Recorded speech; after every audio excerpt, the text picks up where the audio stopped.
नमस्कार, मैं हूं अंजलि और आप देख रहे हैं 24 इंडिया न्यूज। तो आइए शुरुआत करते हैं आज की प्रमुख खबर से। सीएम योगी ने कांग्रेस व सपा पर जमकर साधा निशाना। बोले, कांग्रेस व सपा ने अव्यवस्था व अराजकता फैलाने का लिया है ठेका। जिले में 25 मई को छठवें चरण का मतदान होना, सारी पार्टी अपने दमखम के साथ चुनाव मैदान में उतरकर अपने प्रत्याशी को जिताने के लिए पूरी ताकत झोंक दी है। वहीं पर आज मुंगराबाद शाहपुर के सार्वजनिक डिग्री कॉलेज में उत्तर प्रदेश के मुख्यमंत्री योगी आदित्यनाथ पहुंचकर जनसभा को संबोधित करते हुए कांग्रेस व सपा पर जमकर निशाना साधते हुए कहा कि सपा की इस बार और भी बुरी स्थिति है। ये क्षेत्रीय पार्टी है, ये सिर्फ 60 में से 62 सीट पर लड़ रही है। सपा व कांग्रेस की जनसभा का जिक्र करते हुए कहा कि जो रैली में लोग रहते हैं जब सत्ता से बाहर, तब अपने नेता का सम्मान नहीं कर पा रहे हैं। अगर ये सत्ता में होते तो कितना खून चूसते हैं। एक तरफ राम भक्त व दूसरे तरफ राम का द्रोही। एक योगी आदित्यनाथ ने तंज कसते हुए कहा कि जहां पर एक तरफ राम भक्त है तो वहीं दूसरी तरफ राम द्रोही है। कांग्रेस व राम का विरोध करते हैं। कांग्रेस व समाजवादी पार्टी के नेताओं ने कहा कि पाकिस्तान को धमकी ना दीजिए, उनके पास टाइम बम है। हमें आश्चर्य होता है कि जो दाने दाने के लिए मोहताज है, पाकिस्तान की धमकी भारत जैसे बड़े देशों को देता है, जो देश की सबसे बड़ी उमड़ती अर्थव्यवस्था है। तनिक भी शर्म नहीं आती। कांग्रेस व सपा के नेताओं को कोई भी संकोच नहीं होता। कांग्रेस ने जितने भी अपने सहयोगी दलों को खोजा है, जितने भी दागी दल, भ्रष्ट दल, परिवार के दल हैं, इन्हीं सभी दलों को चुनाव मैदान में उतार करके पूरे देश के अंदर अव्यवस्था, अराजकता जैसे ठेका से ले लिया है। लेकिन पूरा भारत जान चुका है कि मोदी के नेतृत्व में पूरी दुनिया में भारत को बदलते देखा गया है। एक ऐसा भारत जिस भारत ने पूरी दुनिया में अपनी धाक जमाई है। अब एक ही नारा गूंज रहा है, फिर एक बार भाजपा सरकार, अब की बार 400 पार। विवेक सिंह की रिपोर्ट। सुषमा पटेल जी, एमएलसी धर्मेंद्र भारद्वाज जी, भारतीय जनता पार्टी के लोकप्रिय प्रत्याशी श्री कृपा शंकर सिंह जी, भारतीय जनता पार्टी और एनडीए के हमारे सभी सहयोगी दलों के पदाधिकारीगण, भारी संख्या में उपस्थित इस मुंगराबाद शाहपुर के उपस्थित मेरे सभी बहनों और भाइयों, आज मुझे एक बार फिर से जौनपुर की इस धरा पर जौनपुर संसदीय क्षेत्र से जुड़े हुए मतदाताओं से अपील करने का अवसर प्राप्त हो रहा है। बहनों और भाइयों, इस विद्यालय में मुझे इससे पहले भी आने का अवसर प्राप्त हुआ था और तब विद्यालय के संस्थापक की मूर्ति के अनावरण कार्यक्रम के साथ ही अन्य समारोहों के साथ मुझे जुड़ने का अवसर प्राप्त हुआ। आज मुझे आप ही की इसी माटी के सपूत और जिन्होंने यहां पर एक सामान्य परिवार में जन्म लेकर के अपने परिश्रम से, अपने पुरुषार्थ से मुंबई में, महाराष्ट्र में अपनी एक पहचान बनाई, ऐसे कृपा शंकर के लिए, आपकी कृपा के लिए अपील करने के लिए आपके बीच में आना पड़ा है। बहनों और भाइयों, लोकसभा चुनाव के अब तक के 5 चरण संपन्न हो चुके हैं और मैं आपसे कह सकता हूं पूरे देश के अंदर एक ही धूम मची है, एक ही लहर है, एक ही नारा गूंज रहा है, एक ही स्वर में पूरा देश बोल रहा है, वह है कि फिर एक बार, फिर एक बार, फिर एक बार और अब की बार 400 पार। 400 पार की बात होती है। बहनों और भाइयों, सबसे जो बुरी स्थिति होती है वो समाजवादी पार्टी की होती है, क्योंकि ये पार्टी तो एक क्षेत्रीय पार्टी है, कुल 60-62 सीटों पर चुनाव लड़ रही है और प्रदेश के बाहर, मध्य प्रदेश में इसने खजुराहो में नामांकन किया तो प्रत्याशी अपना नामांकन ही गलत भर दिया और कोई लड़ने के लिए नहीं मिला। और अब तो समाजवादी पार्टी की और कांग्रेस की स्थिति क्या है ये आप देख रहे होंगे। आप सोचो, जब सत्ता से कोसों दूर हैं तब वो अपने नेता का सम्मान नहीं कर पा रहे हैं। रोज भगदड़, रोज अराजकता, रोज मारपीट, आपस में नूरा कुश्ती समाजवादी पार्टी के अंदर आप देख रहे होंगे। बहन और भाइयों, जब इस सत्ता में रहे होंगे तब इन्होंने उत्तर प्रदेश की जनता का खून कैसे चूसा होगा, कैसे शोषण किया होगा, यह किसी से छुपा हुआ नहीं है। और इसीलिए मैं आपसे अपील करने के लिए आया हूं। मैं इसीलिए आपसे अपील करने के लिए आया हूं। लोकसभा चुनाव के 5 चरणों के माध्यम से आज भारतीय जनता पार्टी 400 पार के लक्ष्य को प्राप्त करने की ओर तेजी से अग्रसर हो रही है। और इस 400 पार के लक्ष्य में हमें जौनपुर सीट भी चाहिए। इसी के लिए आपसे अपील करने के लिए मैं आपके बीच आया हूं। वैसे जनता जनार्दन स्वयं इसका जवाब दे रही है। जनता कह रही है 400 पार मोदी जी को इसलिए मिलेगा क्योंकि जनता की भावनाओं का उन्होंने सम्मान किया। तो ये सपा कांग्रेस के लोग पूछते हैं कौन सा सम्मान, तो जनता कहती है जो राम को लाए हैं हम उनको लाएंगे। तो राम को लाने वाले कौन हैं? मोदी जी। और 500 वर्षों का इंतजार समाप्त कराने वाले कौन हैं? मोदी जी। और बहनों और भाइयों, आपने देखा होगा एक तरफ राम भक्त हैं जो राम के प्रति अपना सर्वस्व न्यौछावर करते हुए भारत को दुनिया की एक बड़ी ताकत बनाना चाहते हैं। दूसरी तरफ रामद्रोही हैं। वे राम का तो विरोध करते ही करते हैं, लेकिन राजनीति के इस हद तक गिर जाते हैं कि अब भारत का ही विरोध कर रहे हैं। क्या कहते हैं ये लोग?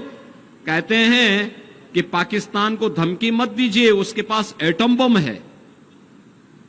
हमें आश्चर्य होता है, अबे दाने दाने के लिए मोहताज पाकिस्तान की धमकी भारत जैसे बड़े देश को देते हैं जो दुनिया की सबसे बड़ी उभरती हुई अर्थव्यवस्था है। तनिक भी शर्म नहीं आती है कांग्रेस और समाजवादी पार्टी के नेताओं को।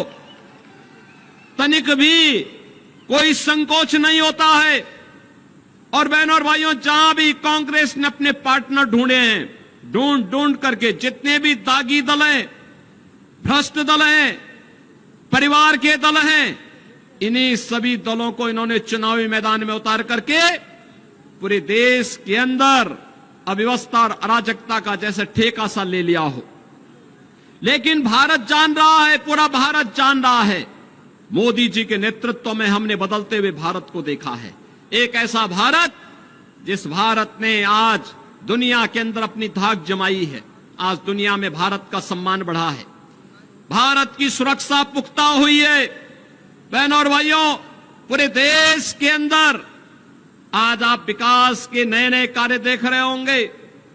कहीं आईआईटी बन रहे हैं, कहीं आईआईएम बन रहे हैं, कहीं एनआईटी बन रहा है, कहीं पर ट्रिपल आईटी बन रहा है, कहीं पर 1 डिस्ट्रिक्ट 1 मेडिकल कॉलेज बन रहा है, कहीं पर हर घर नल की योजना के माध्यम से हर परिवार को शुद्ध आरओ का पानी दिलाने की कार्रवाई आगे बढ़ रही है। बहनों और भाइयों, ये लगातार आज देश के अंदर पिछले 10 वर्ष में मोदी जी ने जो कायाकल्प किया है, विकास भी हो रहा है, इंफ्रास्ट्रक्चर के बड़े बड़े कार्य हो रहे हैं। कहीं हाईवे, कहीं रेलवे। रेलवे में भी आपने देखा होगा वंदे भारत, अमृत भारत, नमो भारत के नाम पर नई नई ट्रेन आ रही हैं। और गरीबों के कल्याण के लिए भी कितना कार्य हो रहा है। मैं तो कहूंगा बहनों और भाइयों, एक और भारत है मोदी जी के नेतृत्व में 80 करोड़ लोगों को फ्री में राशन दे रहा है, और दूसरी तरफ पाकिस्तान है 23 करोड़ लोग भूखों मर रहे हैं। वहां पर 23 करोड़ की कुल आबादी, और वह अभी भूख से मर रही है। इसीलिए मैं आपसे कहना चाहूंगा, जो पाकिस्तान का राग अलाप रहे हैं, 4 जून को उनका बोरिया बिस्तर बंद करके पैक करके उनको बोलो जाओ पाकिस्तान, भारत पे बोझा मत बनो, पाकिस्तान में जाके अब भीख मांगो। बहनों और भाइयों, एक तरफ भारत अपने 80 करोड़ लोगों को फ्री में राशन की सुविधा का लाभ दे रहा है, दूसरी तरफ पाकिस्तान में भूख से बिलबिलाते पाकिस्तानी लोग आपके सामने हैं। जितनी पाकिस्तान की आबादी है, उससे बड़ी आबादी को भारत ने पिछले 10 वर्ष में गरीबी रेखा से उभारने में मदद की है। 25 करोड़ लोग गरीबी रेखा से उभरे हैं भारत के अंदर। 60 करोड़ लोगों को आयुष्मान भारत में 5 लाख रुपए की आयुष्मान भारत की सुविधा प्राप्त हो रही है। और मोदी जी ने घोषणा की है, इस बार आएंगे 70 वर्ष से ऊपर के हर व्यक्ति को फ्री में आयुष्मान भारत की सुविधा का 5 लाख रुपए हर वर्ष उपचार की सुविधा उपलब्ध करवाएंगे। बहनों और भाइयों, 12 करोड़ किसानों को किसान सम्मान निधि, उत्तर प्रदेश में 1 करोड़ निराश्रित महिला, बुजुर्ग और दिव्यांग जनों को 1000 रुपए हर माह पेंशन की सुविधा, देश के अंदर 12 करोड़ गरीबों के घर में शौचालय, 10 करोड़ गरीबों के घर में उज्ज्वला योजना का सिलेंडर पहुंच गया और 4 करोड़ गरीबों के मकान भी देश के अंदर बन गए। और मोदी जी ने घोषणा की है, इस बार आएंगे तो बाकी बचे हुए गरीबों का भी मकान बनाएंगे।